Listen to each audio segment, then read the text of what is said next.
The Willow-Wren and the Bear by the Brothers Grimm. Once, in summer-time, the Bear and the Wolf were walking in the forest, and the Bear heard a bird singing so beautifully that he said, "Brother Wolf, what bird is it that sings so well?" "That is the King of Birds," said the Wolf, "before whom we must bow down." In reality, the bird was the Willow-Wren.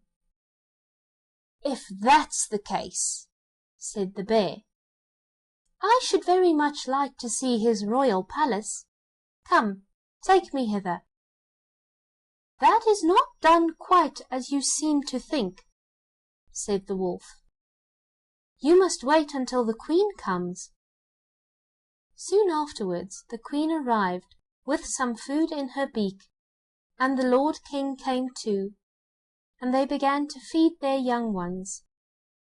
The Bear would have liked to go at once, but the Wolf held him back by the sleeve and said, "No, you must wait until the Lord and Lady Queen have gone away again."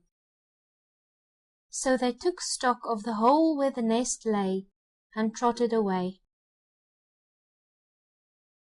The Bear, however, could not rest until he had seen the royal palace, and when a short time had passed, went to it again. The King and Queen had just flown out. So he peeped in and saw 5 or 6 young ones lying there. "Is that the royal palace?" cried the Bear. "It is a wretched palace, and you are not king's children. You are disreputable children."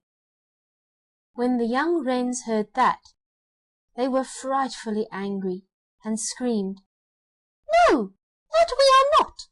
Our parents are honest people. Bear, you will have to pay for that." The Bear and the Wolf grew uneasy, and turned back, and went into their holes.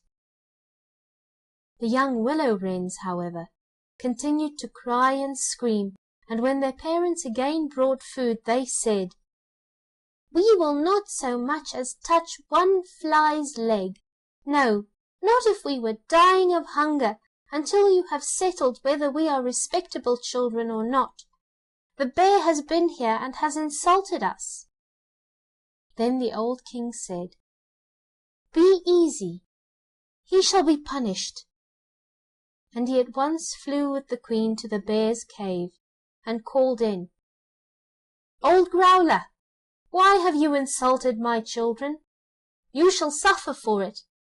We will punish you by a bloody war." Thus war was announced to the Bear, and all 4-footed animals were summoned to take part in it: oxen, asses, cows, deer, and every other animal the earth contained. And the Willow-Wren summoned everything which flew in the air, not only birds, large and small, but midges and hornets, bees and flies had to come. When the time came for the war to begin, the Willow-Wren sent out spies to discover who was the enemy's commander-in-chief.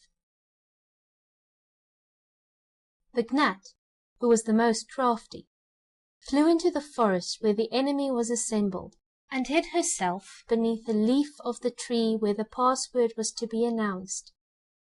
There stood the Bear, and he called the Fox before him and said, "Fox, you are the most cunning of all animals. You shall be general and lead us." "Good," said the Fox. "But what signal shall we agree upon?" No one knew that, so the Fox said, "I have a fine long bushy tail, which almost looks like a plume of red feathers. When I lift my tail up quite high, all is going well, and you must charge. But if I let it hang down, run away as fast as you can." When the Gnat had heard that, she flew away again, and revealed everything, down to the minutest detail, to the Willow-Wren. When day broke, and the battle was to begin, all the four-footed animals came running up with such a noise that the earth trembled.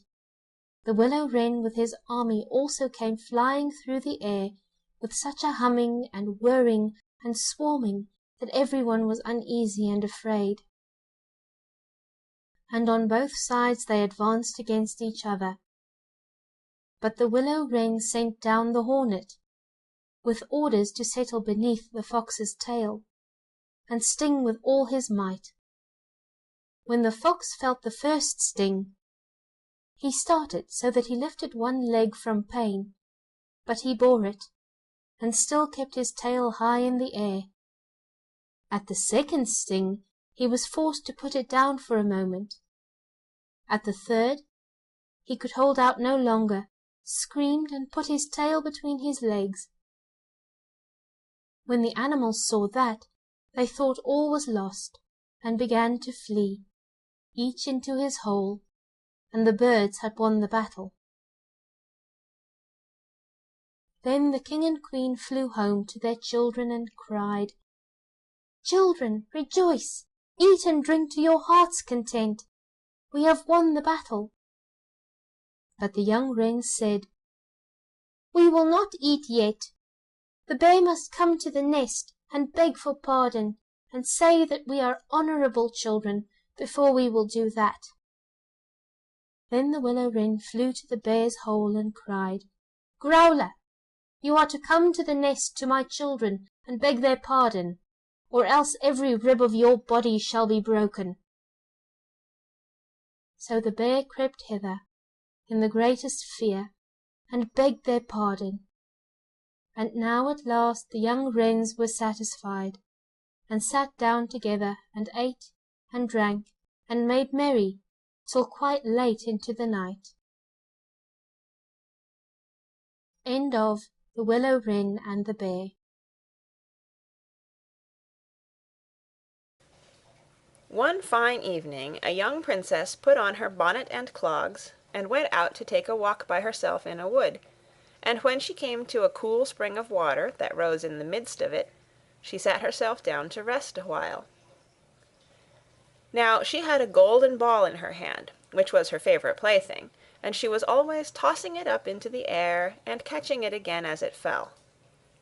After a time she threw it up so high that she missed catching it as it fell, and the ball bounded away, and rolled along upon the ground, till at last it fell down into the spring. The princess looked into the spring after her ball, but it was very deep, so deep that she could not see the bottom of it. Then she began to bewail her loss, and said, "Alas! If I could only get my ball again, I would give all my fine clothes and jewels, and everything that I have in the world." Whilst she was speaking, a frog put its head out of the water, and said, "Princess, why do you weep so bitterly?" "Alas!" said she, "what can you do for me, you nasty frog? My golden ball has fallen into the spring." The frog said, "I want not your pearls and jewels and fine clothes, but if you will love me and let me live with you and eat from your golden plate and sleep upon your bed, I will bring you your ball again." "What nonsense!" thought the princess. "The silly frog is talking. He can never even get out of the spring to visit me, though he may be able to get my ball for me, and therefore I will tell him he shall have what he asks." So she said to the frog, "Well, if you will bring me my ball, I will do all you ask." Then the frog put his head down and dived deep under the water, and after a little while he came up again with the ball in his mouth, and threw it on the edge of the spring. As soon as the young princess saw her ball, she ran to pick it up, and she was so overjoyed to have it in her hand again that she never thought of the frog, but ran home with it as fast as she could. The frog called after her, "Stay, princess, and take me with you, as you said." but she did not stop to hear a word.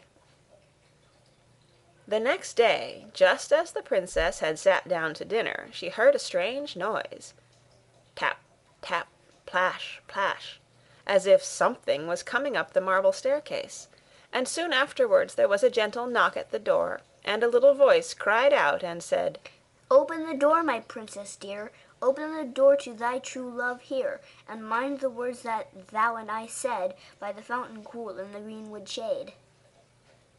Then the princess ran to the door and opened it, and there she saw the frog, whom she had quite forgotten. At this sight she was sadly frightened, and shutting the door as fast as she could, came back to her seat. The king, her father, seeing that something had frightened her, asked her what was the matter. "There is a nasty frog," said she, "at the door, that lifted my ball for me out of the spring this morning. I told him that he should live here with me, thinking that he could never get out of the spring. But there he is at the door, and he wants to come in." While she was speaking, the frog knocked again at the door and said, Open the door, my princess dear, open the door to thy true love here, and mind the words that thou and I said by the fountain cool in the greenwood shade. Then the king said to the young princess, As you have given your word, you must keep it, so go and let him in. She did so, and the frog hopped into the room, and then straight on, tap, tap, plash, plash, from the bottom of the room to the top, till he came up close to the table where the princess sat. Pray lift me upon the chair, said he to the princess, and let me sit next to you. As soon as she had done this, the frog said, Put your plate nearer to me, so that I may eat out of it. This she did, and when he had eaten as much as he could, he said, Now I am tired. Carry me upstairs and put me into your bed. And the princess, though very unwilling, took him up in her hand and put him upon the pillow of her own bed, where he slept all night long. As soon as it was light, he jumped up, hopped downstairs, and went out of the house. Now then, thought the princess, at last he is gone, and I shall be troubled with him no more. But she was mistaken, for when night came again, she heard the same tapping at the door, and the frog came once more and said, Open the door, my princess dear, open the door to thy true love here, and mind the words that thou and I said by the fountain cool in the greenwood shade. And when the princess opened the door, the frog came in and slept upon her pillow as before, till the morning broke. And the third night he did the same. But when the princess awoke on the following morning, she was astonished to see, instead of the frog, a handsome prince, gazing at her with the most beautiful eyes she had ever seen, and standing at the head of her bed.